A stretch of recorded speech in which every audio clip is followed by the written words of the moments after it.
Et bonjour à tous les amis, bonjour à toute la famille. Nouvelle petite vidéo à l'association du jardin fermier Les Mille Idées. Donc petit débriefing sur la journée. Je crois qu'on est le 20 il me semble aujourd'hui ou le 21, je sais plus. Je vous dirai ça sur le titre. Donc aujourd'hui petite vidéo pour vous montrer le travail et la session qui a été faite sur l'après-midi en profitant du soleil. Donc, comme l'année dernière, si vous vous souvenez bien, à peu près à la même période, j'avais taillé cette série d'arbres fruitiers. Donc, cette année, c'est la même, sauf qu'au lieu d'être les fruitiers, c'est plutôt les arbres fleuris ou juste à feuilles.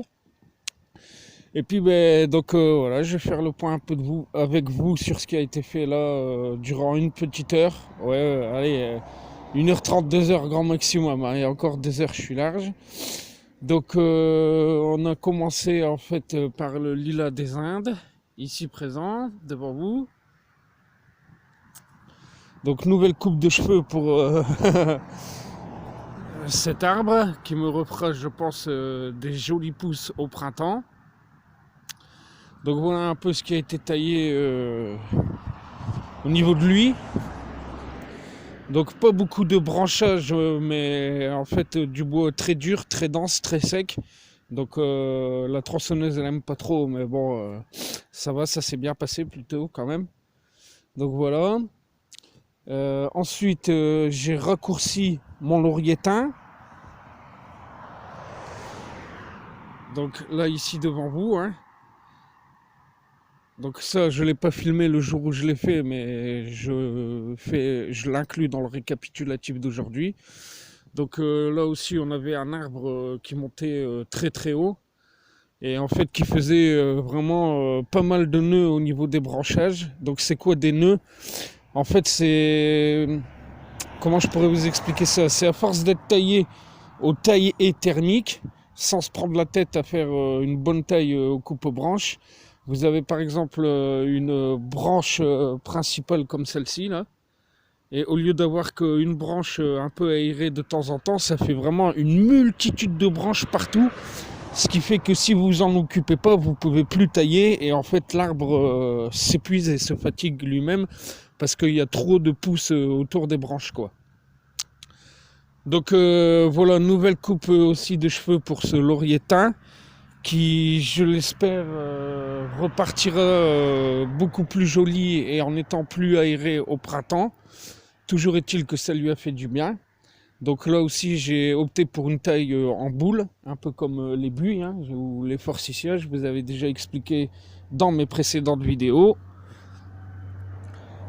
Donc voilà pour celui-ci, c'est chose faite. On peut voir tout de suite qu'il est vraiment très très joli. Ça lui a fait beaucoup de bien, je trouve. Il est très aéré, il a retrouvé une belle forme en fait. C'est fait exprès aujourd'hui, il y a plein de circulation. D'habitude, il n'y a rien du tout. Voilà, là on le voit mieux sur son profil. Vous voyez, on commence déjà vraiment à avoir une belle forme alors que je l'ai taillé il y a juste 2-3 jours. Ensuite, je ne vais pas m'en sortir avec toutes ces bagnoles, hein.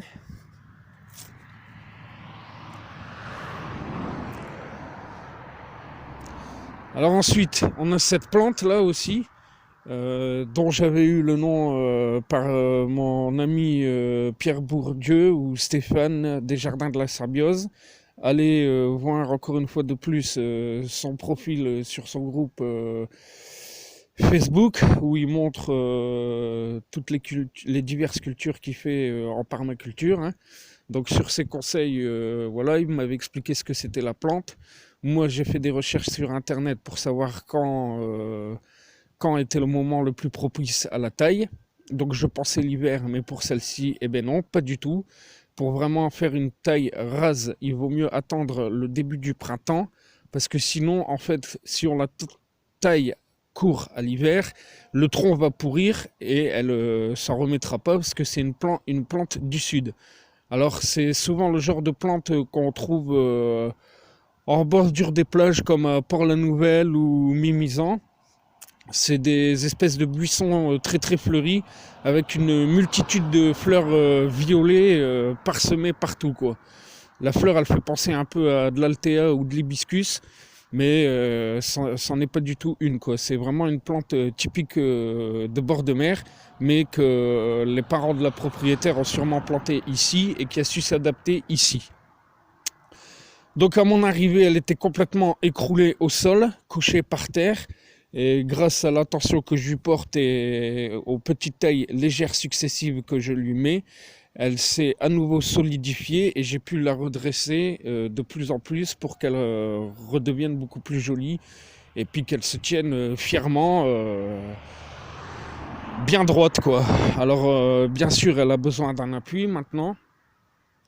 Mais grâce à la forme du tronc, j'ai réussi à faire un système pour la bloquer de manière à ce qu'elle ne retombe plus. Ce qui fait que du coup, elle s'épuise moins pour chercher à se redresser. Et de ce fait, elle concentre plus d'énergie à faire des belles branches et des belles fleurs. Donc c'est pour ça que là, maintenant, malgré l'hiver, elle est très très belle et très droite, avec des feuilles qui sont encore bien ouvertes et bien droites, quoi, des tiges bien droites.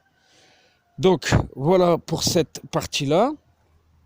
Ensuite, le platane ou platane mûrier, donc là aussi c'est un arbre qu'on a l'habitude de voir souvent autour des places dans les villes ou les villages. On voit souvent les employés communaux tailler les branches à cette période-là avec les nacelles. Donc là aussi, chose faite. Donc je n'ai pas montré au début de la taille parce que je n'avais pas le temps, j'avais vraiment beaucoup de travail. Et là, c'est la taille qui reste par terre, les quelques branches qui me restaient à tailler. Donc là aussi, maintenant, il est beaucoup plus joli et au début du printemps, il nous fera de très belles repousses, je pense. Donc tous ces branchages qui ont été coupés maintenant vont nous servir pour nous à démarrer le feu à la maison, le transformer en petit bois, chose que je ne faisais pas jusqu'à maintenant. Mais là maintenant, toujours dans un souci pour éviter le gaspillage, les jeter n'importe où. Alors j'avais trouvé une solution avec mon ami Stéphane, où je lui remettais les branchages qui lui permettaient à lui de faire de l'humus, du terreau, enfin il s'en servait, quoi. Il le passait au broyeur et après ça lui faisait du BRF pour recouvrir ses sols. Bon là maintenant, comme j'en ai l'utilité, je le garde pour moi, mais j'aurai toujours de quoi lui fournir du branchage à travers mes différents chantiers, quoi. Donc voilà, une des transformations que je fais en plus maintenant, pour moi. Le petit bois, je ne le jette plus, je ne le donne plus, je m'en sers vraiment pour m'aider à démarrer la cheminée. Donc là aussi, ça nécessite beaucoup de travail. Je vais vous montrer ça. Le tas et le volume qu'on peut obtenir pour démarrer le feu. Donc voilà. Tout ce que vous avez devant vous là, c'est ce qui vient du platane mûrier que je viens de vous montrer, que j'ai dû recouper en petits morceaux pour pouvoir bien démarrer la cheminée.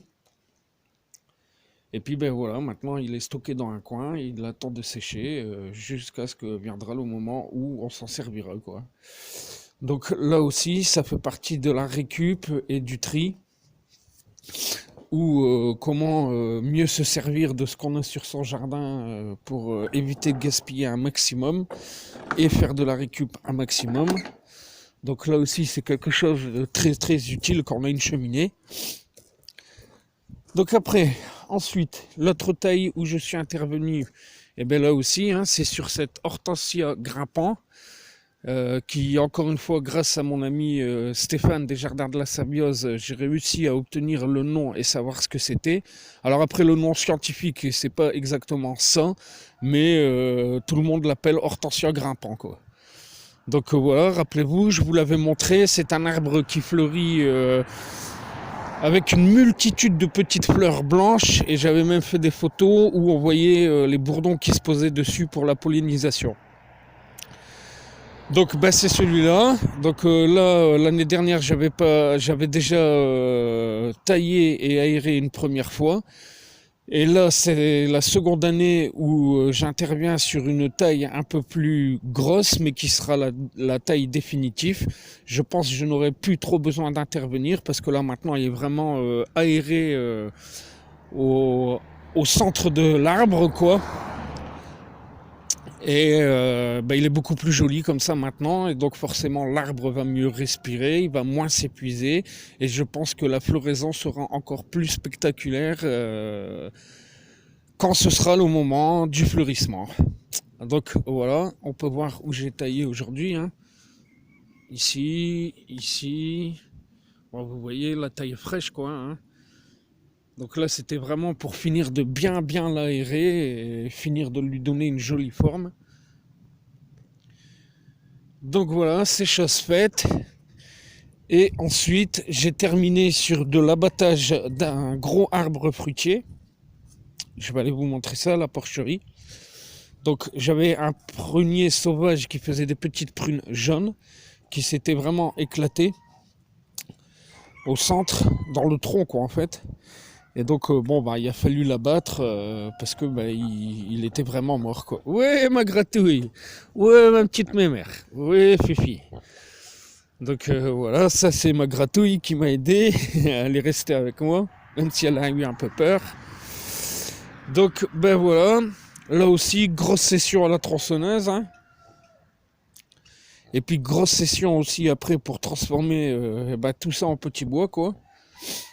Vous vous en doutez bien, ça nécessite encore une fois beaucoup de travail, mais on ne gaspille pas, on recycle, on voit ce qu'on peut faire de ces déchets et les réutiliser pour ne pas gaspiller et éviter de dépenser de l'argent ailleurs. Donc je vais vous montrer ça un peu quand même. Voilà le tronc en question que j'ai déjà commencé à débiter.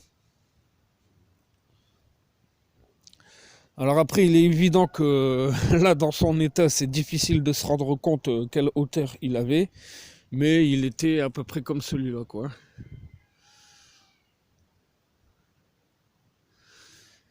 Donc, alors lui, il est différent. Il a trois à quatre branches qui partent comme ça, alors que lui avait vraiment un tronc principal, et le reste des branches était vraiment beaucoup plus haut, éparpillé comme ça en haut, quoi. Donc, il a fallu bien calculer l'angle d'abattage pour savoir comment il allait retomber, de manière à ce qu'il ne me tombe pas dessus et à l'endroit où je le voulais pour moi bien travailler après. Donc ça aussi, ça se calcule avant de tronçonner en observant, en regardant la forme de l'arbre, savoir réfléchir à si je coupe là, dans quelle direction il va se diriger et tout ça. Bon, c'est des termes un peu plus techniques, mais bon, voilà, je vous en fais part un peu quand même. Et donc, voilà, hein, ce tronc qui était vraiment mort, qui s'était éclaté là, comme vous pouvez voir, tout fissuré complètement, hein. Donc, ce qui ne lui permettait plus de fleurir ni de faire de la feuille, il était vraiment mort. Donc, j'ai préféré l'abattre, vu que aujourd'hui c'est la journée d'abattage, et j'ai envie de dire.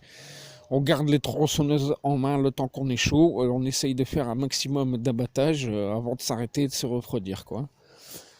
Donc voilà un peu les amis pour cette grosse session de taille et d'abattage aujourd'hui que je partage avec vous. Donc une fois de plus, j'espère que les 2-3 petits conseils que j'aurais pu vous filer et explications, ça vous servira. Et puis que vous serez encore une fois de plus nombreux à avoir apprécié le travail effectué dans le but d'embellir l'association du jardin fermier des 1000 idées et de le rendre encore plus fonctionnel. Donc voilà, quoi d'autre à rajouter? Rien, pas grand chose. Voilà, c'est tout. Je vous ai tout dit en quelques minutes. Donc voilà, surtout quand vous démarrez de l'abattage ou de la taille en hauteur, soyez toujours très prudent, avancez avec une grande prudence, Ne soyez pas trop rapide et nerveux dans vos gestes. Prenez le temps de réfléchir, prenez le temps de vérifier vos appuis, prenez vraiment le temps de travailler et de bien réfléchir avant d'attaquer la taille parce que chaque geste peut être fatal quand on est en hauteur. Donc voilà les amis, je vous fais plein de gros bisous. À très vite pour d'autres infos et vidéos à l'association du jardin fermier Les 1000 idées et tout ce qui se passe autour. Et nous, on va se quitter sur les images de ma petite gratouille. Oh ma mère. Ouais, viens dire bonjour ma fille, hein. Ouais chérie. Hein, il y a eu du remue-ménage aujourd'hui, hein. Donc voilà, hein, petite mémère qui est vraiment le portrait craché de son père, Tornado, hein, qu'on n'a plus, hein, dont on a dû se séparer. Mais comme vous pouvez voir, on a de bons restes avec elle. Mémère qui se porte vraiment très très bien. Voilà les amis, allez, je vous fais plein de gros bisous et à très vite. Biscotto. Ciao, bye bye.